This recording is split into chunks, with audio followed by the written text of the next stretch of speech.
Experimente ter o conhecimento de Cristo na tua vida. Parte 5, dia 20 de setembro de 2023. E você logo descobrirá que o mandamento é uma luz e que por ele você é avisado, e que as promessas têm um doce cumprimento no caminho do dever, na experiência do cristão. Trabalhe para obter a fé divina da palavra. Ó senhores, não é fácil acreditar nas verdades das Escrituras. Lucas 24, 25. Admitir a condenação. Olhe para o Senhor por graça para crer e mantenha a luta com a incredulidade. 3. Sejam observadores diligentes do seu próprio caminho, do caminho do seu coração e da sua vida. Um homem e uma mulher que deixa seu coração correr ao acaso e não revisa o que se passa ali, nunca pode ser um cristão experimental. Mas cada revisão séria do coração lhe daria uma nova confirmação experimental das verdades das Escrituras.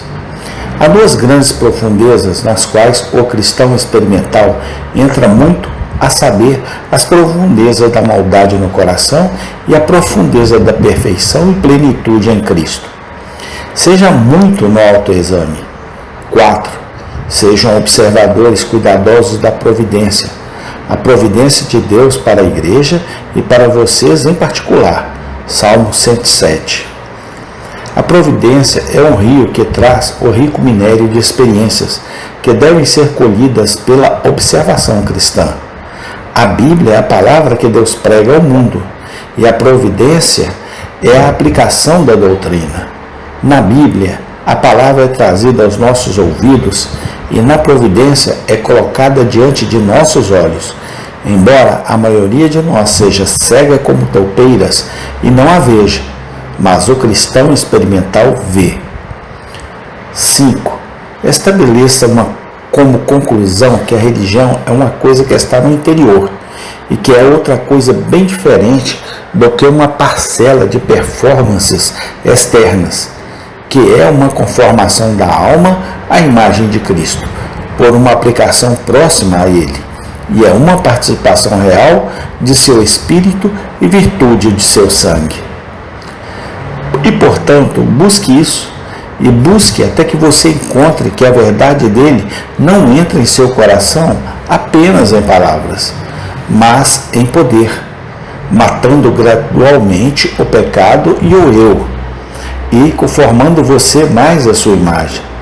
E não vá para os deveres como aquele que apenas ouvir ou falar, mas sentir ou saborear. Quando a sua mão estiver uma vez dentro, para que você não comece a provar quão gracioso é o Senhor, segure-o, e você encontrará a sua saída preparada como amanhã. Em quarto lugar, concluo com algumas considerações para instigá-lo a este exercício. 1. A religião experimental é uma espécie de paraíso na terra.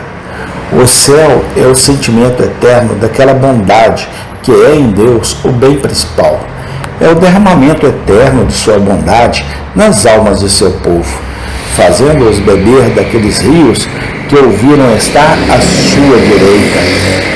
Agora você pode começar aqui provando a palavra da vida. Isso fará grande deleite, pois o gozo completo faz a alegria perfeita ali. 2. Não há quem seja capaz desse gozo aqui na terra, que tenha o primeiro sabor no céu. Não, todos eles começam aqui.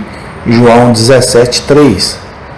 Pois Deus primeiro dá aos homens um gostinho da experiência cristã, e então eles desejam o pleno gozo dela, e obtêm-na no céu.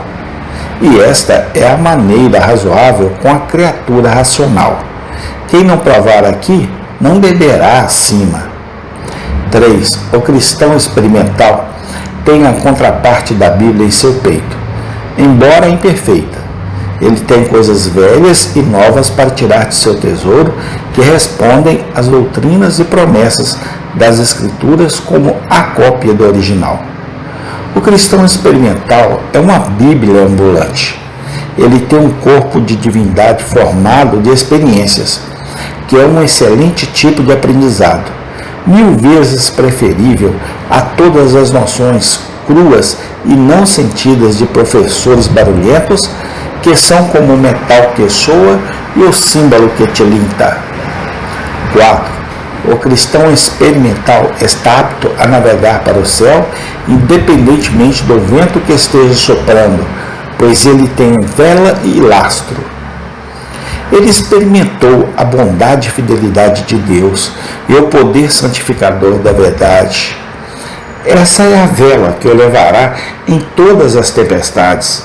Ele tem a experiência da corrupção de sua própria natureza, do engano de seu próprio coração e de sua fraqueza lamentável. E isso será lastro para ele. Por falta desses, em tempos de julgamentos, poucos conseguem. É muito difícil, sem experiência de religião, permanecer em um tempo em que os orgulhosos, desprezadores de Deus, parecem estar mais felizes. Quando o sol brilha no caminho da maldade e apostasias de Deus, e nada além de nuvens e as trevas aparece no caminho da santidade. Malaquias 3, 15, 16. É estranho que aqueles que nunca sentiram mais doçura na religião do que no mundo, em tal momento, não lhe derem as costas. Mas o cristão experimental não o fará, pois o justo seguirá seu caminho, e aquele que tem as mãos limpas será cada vez mais forte. Jó 17, 9. B. Quando a noite do erro atinge uma igreja e erros como gafanhotos se espalham, quão difícil é então permanecer sem experiência? Segundo Tessalonicenses 2:10. Onde a verdade não afunda no coração, mas flutua na cabeça, faz comichão nos ouvidos, às quais a novidade tem fácil acesso. Aqueles para quem as velhas verdades são desagradáveis mentem uma prece para novas noções. E, portanto, aconteceu que muitos professores notáveis foram levados em tal tempo, mas aquele que provou do poder da verdade dirá por sua experiência: o velho é melhor. Lucas 5. C. Quando as divisões entram em uma igreja, é difícil manter-se correto sem religião experimental. A divisão é uma grande praga na igreja do Senhor, uma mancha na beleza da igreja e uma terrível armadilha para os homens e mulheres. Quando os construtores de igrejas são como os construtores de Babel, como o trabalho pode prosperar? Isso afasta alguns de toda a religião, enquanto vem um indo para um lado e outro para o outro. Não sabem quem seguir e rejeita todos juntos. Outros cuja religião nunca foi tão profunda quanto o fundo de seus corações, esgotam todo o seu vigor nos pontos controvertidos, e assim eles se tornam mortos nos sinais vitais da piedade. De modo que, ao menos que as pessoas sejam cristãs experimentais e exercitadas na piedade, também no tempo tendo o lastro de que falei antes. Amém. Tem continuação. Senhor, abençoe este estudo. Que tudo seja para a exaltação do teu santo nome, meu Pai. Que o teu nome cresça e o meu diminua, Senhor. Louvado seja o teu santo nome, hoje e sempre, eternamente. Amém.